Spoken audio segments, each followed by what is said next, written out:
Welcome to the Panic Button, everyone. I am Nina. Today, we're going to be reacting to a video where Christopher Nolan finally responds to the criticism.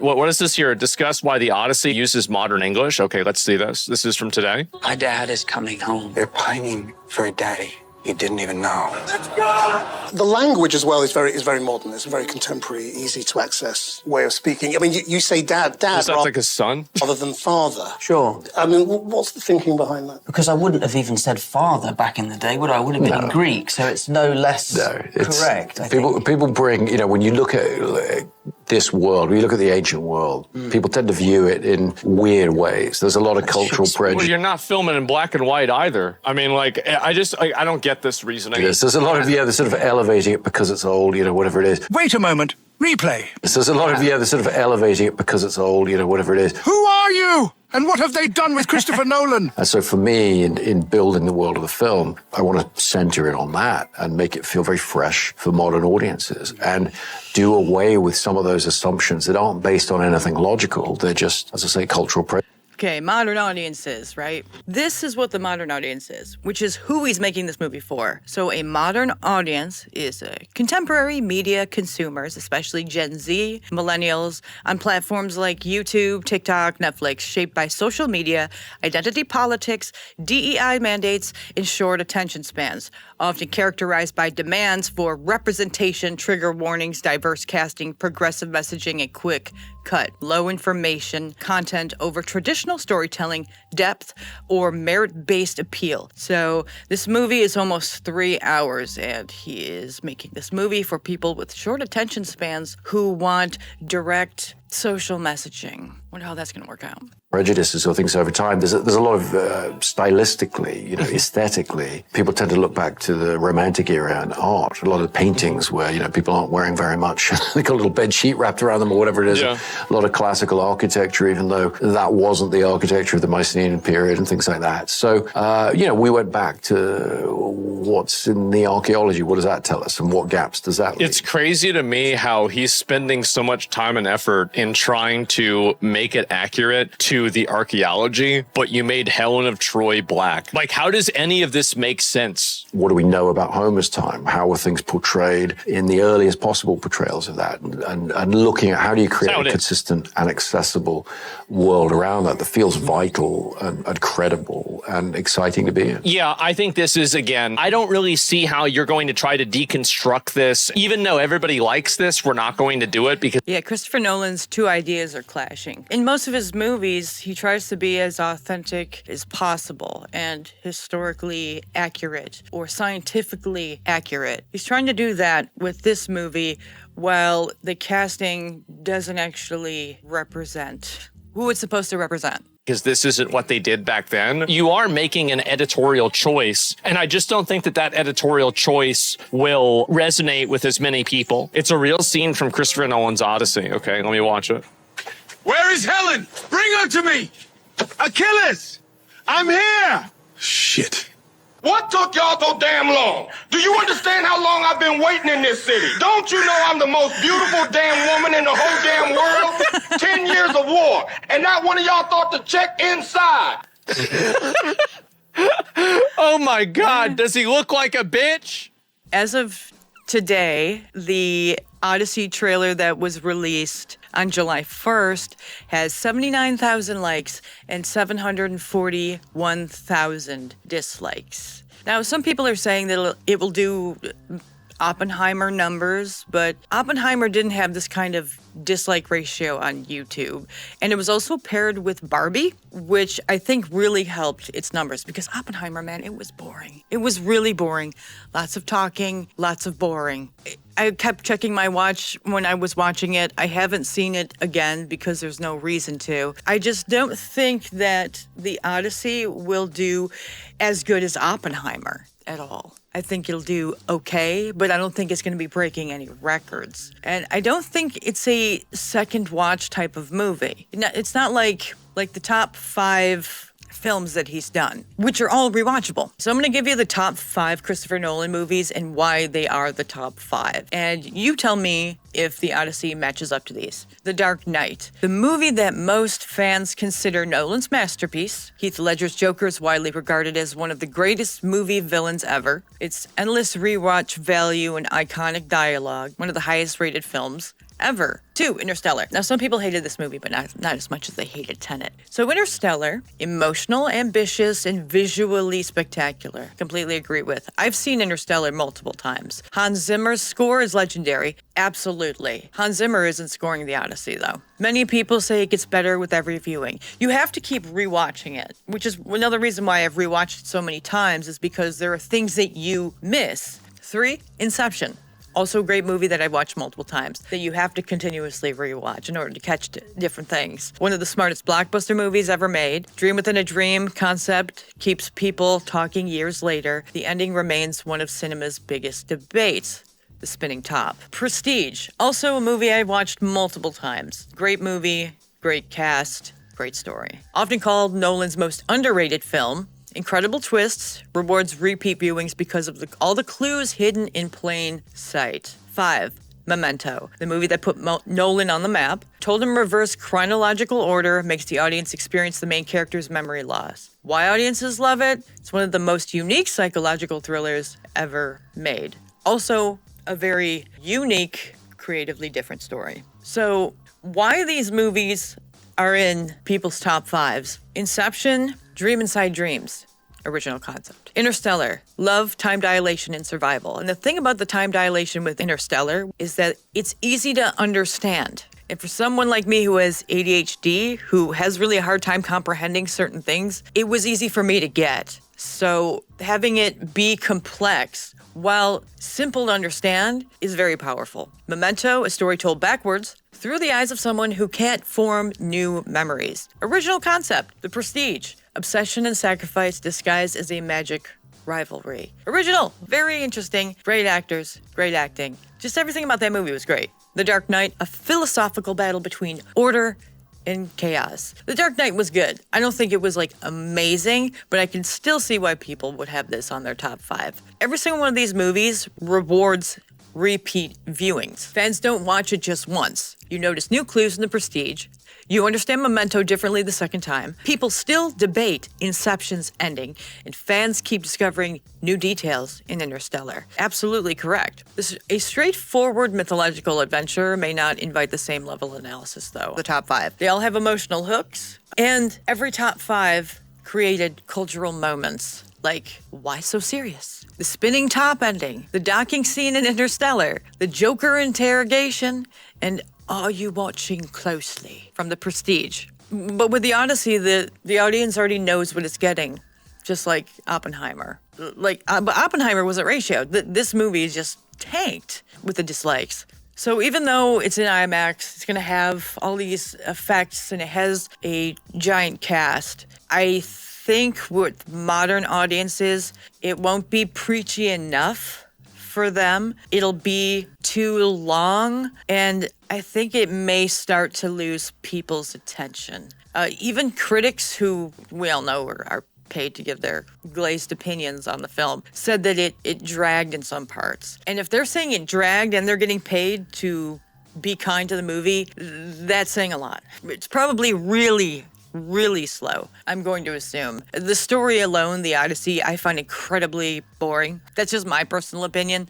So I don't know how this film is going to do as well as a movie that I thought was boring, like Oppenheimer. On to another thing, the actors. I'm not going to be talking about the actors' diversity. I'm going to be talking about Charlize Theron. There's a clip of her at one of the premieres, and I thought it was AI, but it is not. It's not AI. And it's quite frightening. So take a look. Look at this. This is horrible.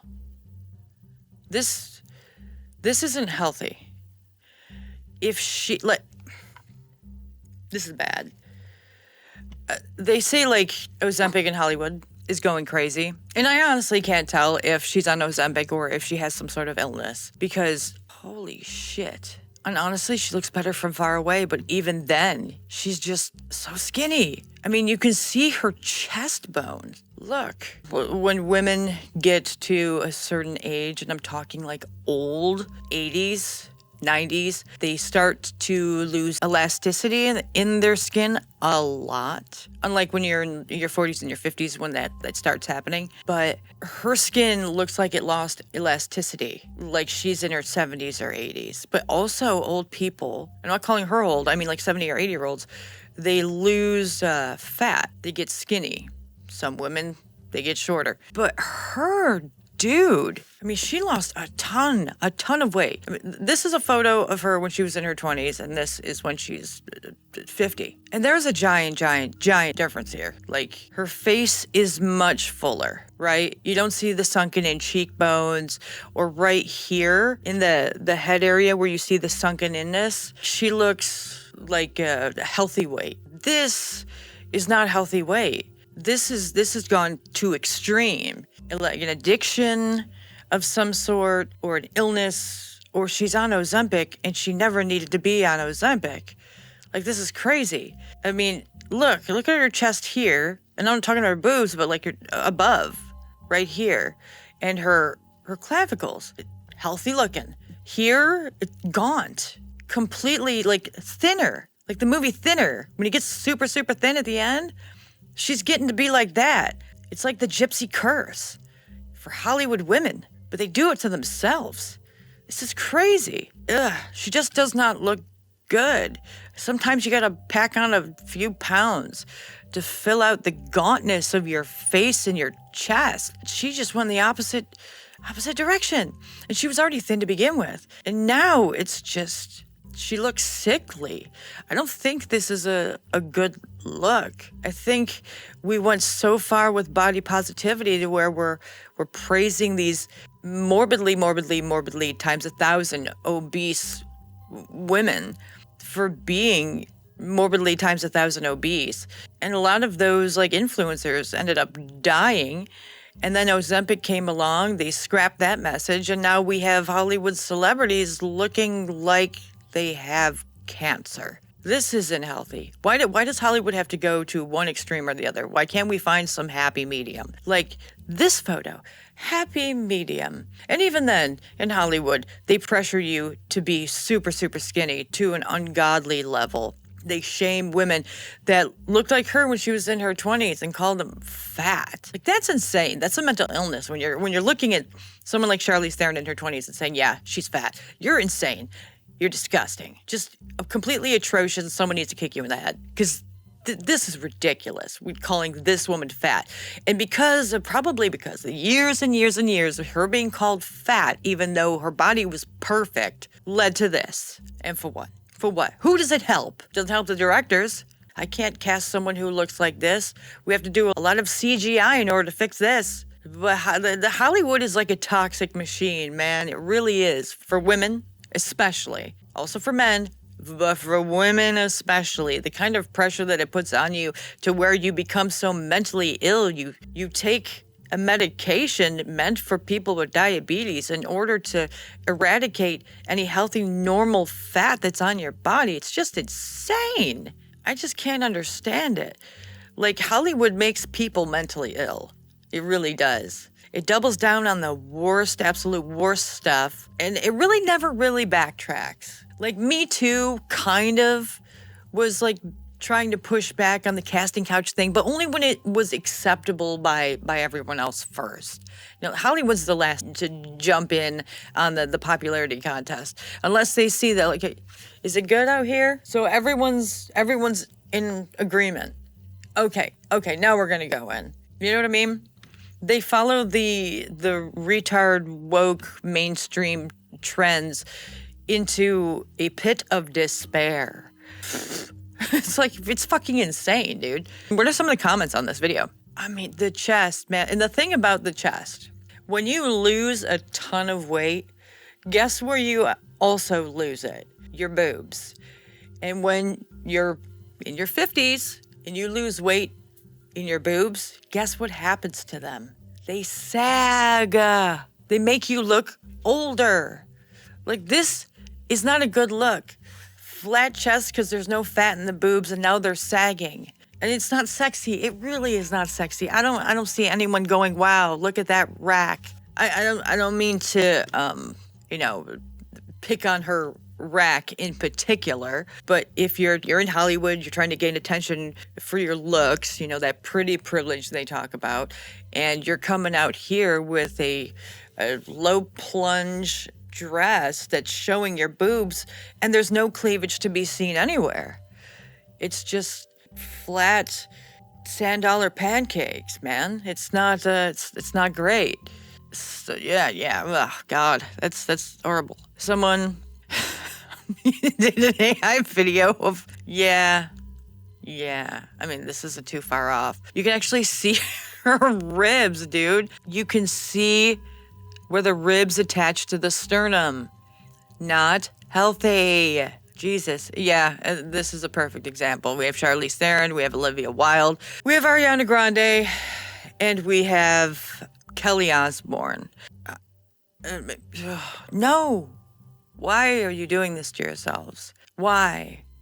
Because some fat dude who wanted to finance your film said you looked fat when you weighed 90 pounds? Oh my God, it's Hollywood people in it are so controlling that they really screw up the heads of people who are paid millions of dollars to perform for them. It's horrible. Like, you're gonna die. You're gonna die. It's like when Vanessa Hudgens like, yeah, people are gonna die. Yes, this would be where people are gonna die. Right here. Not good, not healthy. It's bad for your heart. It's one thing if you're not in Hollywood and you're unhealthy, but when you're in the spotlight and you're doing this to your body, everyone can see it. We could see through the image you're trying to portray, which you think is healthy and looks good. We see this as you're sick. You're physically sick and you're mentally sick. You need help. What happened to curves, hourglass figure, decent sized bust, a nice firm rump roast, if you will? When your body starts looking like a 90-year-old man from Mississippi who smoked cigarettes his whole life, you're going in the wrong direction. Stop it. Ozempic got me off the couch and back to doing the things I love. It's a sad state of affairs, but this is true. Oh my God. Is this from Cocoon? But with a wig and lipstick. Yeah. If you've ever seen Cocoon, it's a great movie. When they crack open the cocoon and then they see the aliens, these celebrities are starting to look like this, which is the exact opposite of someone like Anne Hathaway. Let me see if I can pull her up here. Now, Anne Hathaway and Charlize Theron are like 7 years apart in age. So let's check her out here. Here is Anne Hathaway. Now, she's pregnant. So obviously, when you get pregnant, you gain a couple pounds or many pounds. Either way, it's healthy because you got the baby to feed because it's inside of you. And she might think right now that she looks fat. I think she looks great. She looks great. She's not gaunt. She's got a nice bust. You can see the cleavage, which is completely different than this. Don't mean to be comparing women's breast sizes, but this is to make a point, okay? When you pretty much starve yourself, or you take Ozempic when you never needed it, you get a chest like this instead of being healthy and eating healthy and having a chest like this. One looks healthy, one looks sickly. Charlize Theron, she looks like she hasn't eaten in like a month. Like she was in a camp and no one fed her. And as female actresses who are idolized by many women and girls all over the world, this doesn't set a good precedent. What this says is, you can look just like me, like you haven't eaten in a month. This is what starving yourself looks like. And this is what feeding yourself looks like in Hollywood. Anyway, what'd you guys think? Let me know in the comments below. Like and subscribe to this channel. Join our memberships to keep this channel going. And I'll see you in the next one. Bye.